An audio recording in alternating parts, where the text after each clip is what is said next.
and then at the state level, the Order of the Longleaf Pine. You ever hear of that? Yeah, I didn't realize you received it. Yeah, I received that in 1984, and Mrs. Clark, Rebecca Clark, received it in 2000.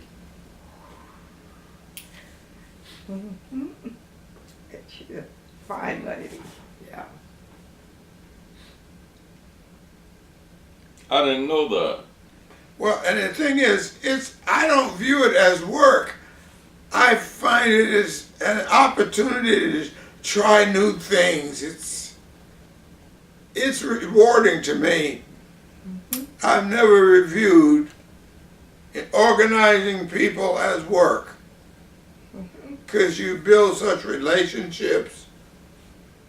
Fledra, there was a time I had just come out of jail,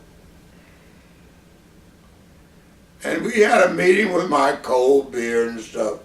Had a good crowd there, and there came a time when this mulatto woman, when I say mulatto, she was high yellow.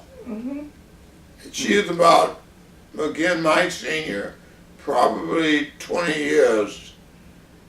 And they were wondering, well, why did you get put in jail this time? And I was busy trying to tell them, and her name is Mamie Dawson. Well, Ted, if you love black people so much, why did you marry a white woman? What could I say? They told us, shut up and sit down.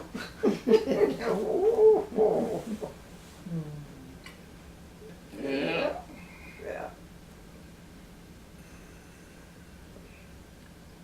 The one thing too, Ted, I think about is the money that you did get from, Which one? was it GE for the computers? Oh, the computers, the employment. And all of the housing developments and teaching the parents and the kids how to do it, and then implementing it in the houses. I think that was, trying to decrease the digital divide. It was lots, boy, I tell you. And of course, Vic, when you get a good sized grant from someplace, as the principal investigator, you get some chump change. And I did some very interesting things with my monies from these grants. But I was not doing the grants to get money. I was doing grants to help solve a problem.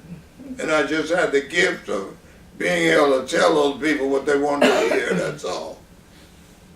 Well, you certainly have to do that. People sitting around the table that control the money have got to hear certain voices.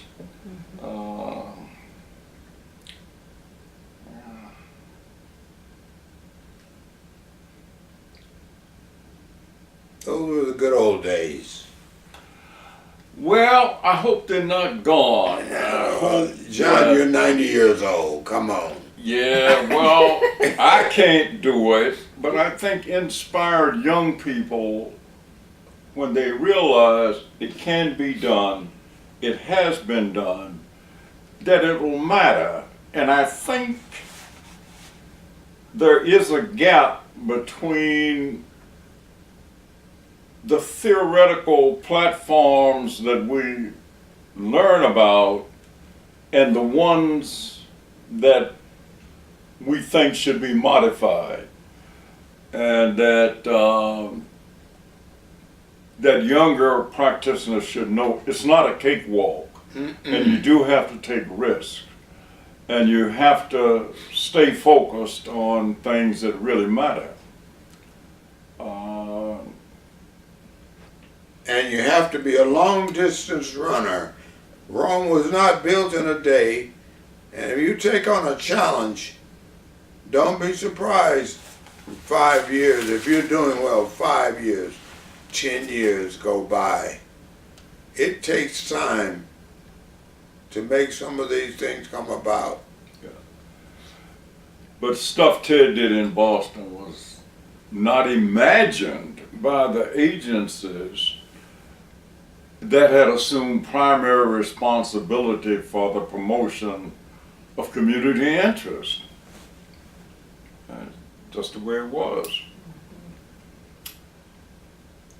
It took me a while. Emma Newman helped a lot. Did you know Emma? The Women's Service Club? Yes. Yeah. Yeah. Emma never trusted it from day one.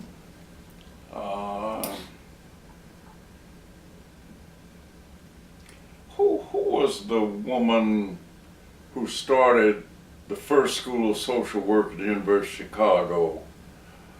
I don't know.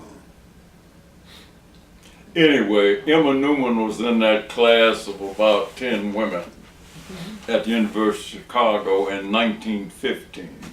Oh, wow. And she's the person most responsible for helping Ed Brooke to become a senator. Wow. Yeah. Interesting.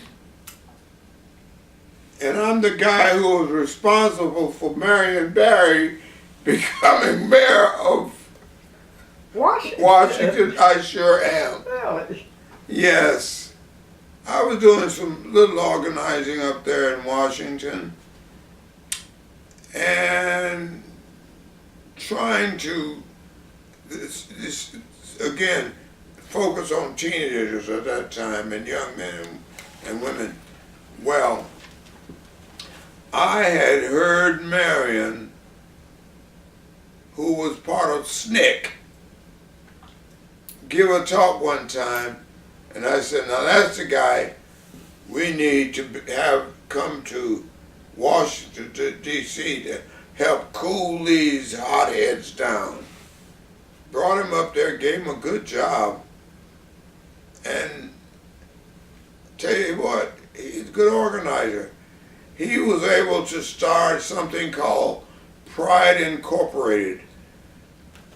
Took a gang from southeast Washington, another one from northwest Washington, and helped them by providing business advice and so on.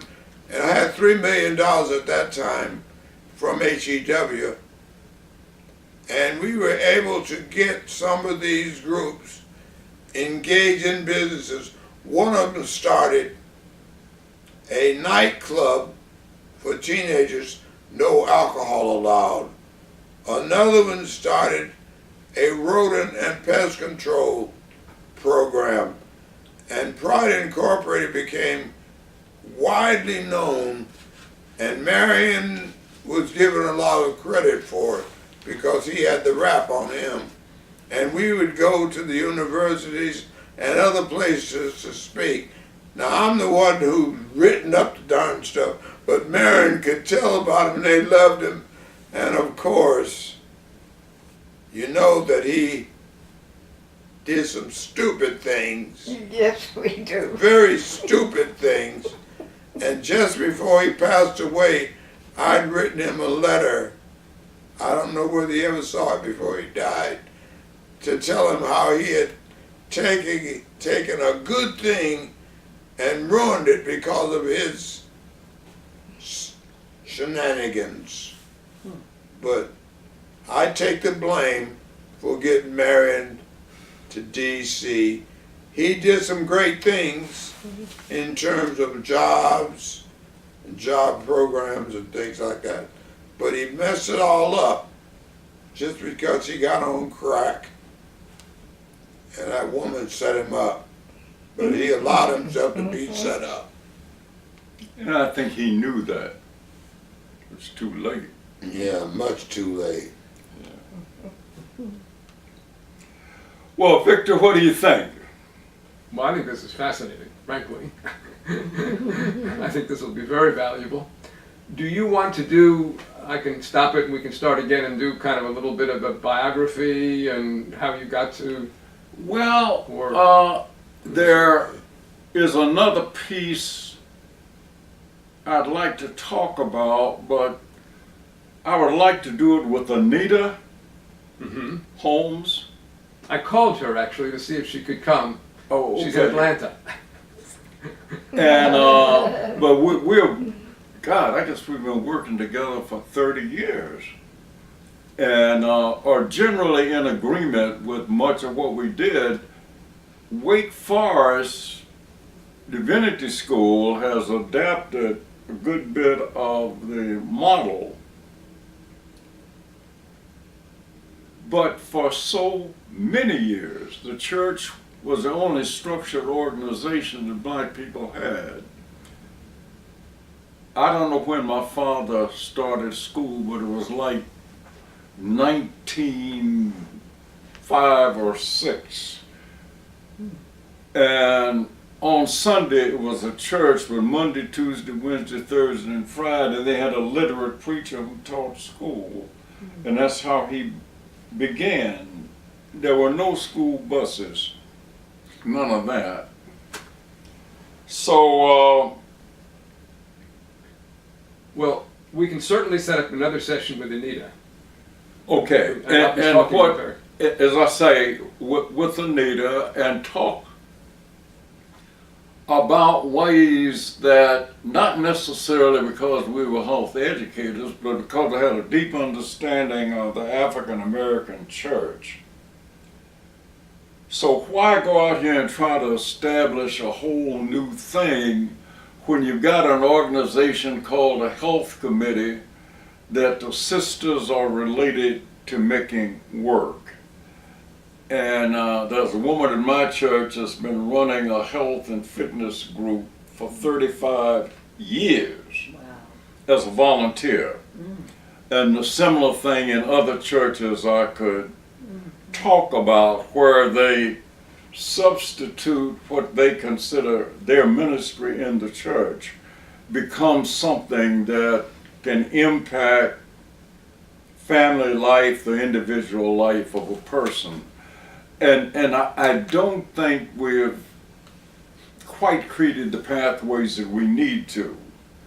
And there's a former woman, a Jewish student, who worked with the Women's Missionary Society and helped them to buy a building and do all kinds of stuff by recognizing that it may be the men that push the button, but it's the women who are going to take it through, kind of thing. I found that to be very true. Yeah. And speaking of women, I should give Jackie some credit for sticking with me during all these. Yes, yes, yes. I mean, she was instrumental in the housing initiatives in Boston. She was with the Fair Housing office in Roxbury, you know Roxbury.